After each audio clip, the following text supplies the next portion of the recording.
ஆக்சுவலாக இவரை ரொம்ப காமெடி பண்ண ஆரம்பிச்சிட்டாங்க, அதான் உண்மை. சீரியஸாலாம் அப்படி பண்ண முடியாது. அதுக்கு மாற்று ஆளுங்க இருக்காங்க. இந்த 5 பேர் கொண்ட குழு இல்லைன்னா அடுத்த ஒரு 5 பேர் டீம் இருக்காங்க, அவங்க பார்க்க சொல்லலாம். 5 பேருக்கும் ஓட்டுக்கா காய்ச்ச வந்துட்டு. ஆனால் இவங்களுக்கு 20 நாள் இவங்களை வந்து தேடி பிடிச்சி தயார் பண்ணி அப்படின்லாம் கணக்கெல்லாம் சொல்கிறாங்க. யார் ஆளுங்க?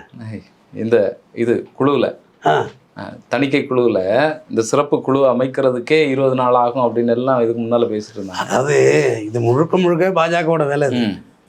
செக் மேடுன்னு சொல்லுவாங்க, செஸ் விளையாடிங்க செக் மேடு. ஆல்ரெடி செக்கில் இருப்போம், நவந்து உட்கார இடமும் செக் மேடாக இருக்கும். இல்லை அள்ளியாந்து தள்ளியாந்து வைப்பான் செக் மேடுன்னு, நவர முடியாது இருக்கும், அப்படியே ஃபுல் ஃப்ரீஸ் அவுட்டு. இது முழுக்க பாஜகவோட வேலை.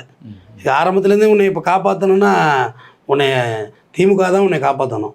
அதுக்கு ஆரம்பத்துலேருந்து திமுக இந்த திட்டு வச்சிருக்க வேண்டியதில்லை. ஏன்னா தொண்டை செத்ததுக்கு எந்த கட்சி தலைவனும் தொண்டன் சாவன்னு நினைக்க மாட்டான், விடுங்க அப்படின்னு சொன்னவர் இந்த முதல்வர். ஏன்னா எல்லாருமே இவரை வந்து ஒரு தமிழக முதல்வர் வந்து பாராட்டுறாங்க.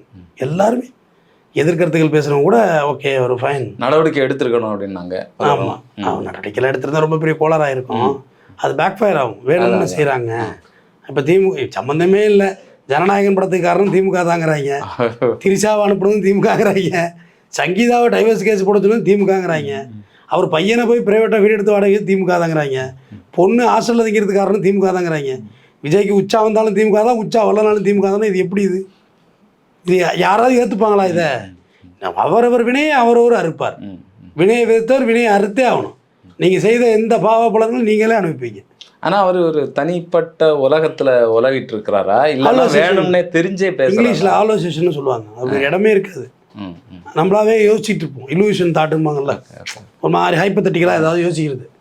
இப்படி இருக்கும். திடீர்னு அனாமலிங்கிற வார்த்தை, ஒரு குரங்குக்கு திடீர்னு சிங்கக்குட்டி பிறந்தா எப்படி இருக்குன்னா அனாமலி, நடக்கவே நடக்காதுல்ல, அந்த மாதிரி இருக்கும் ஹைப்பத்தட்டிக்கல்ங்கிறது.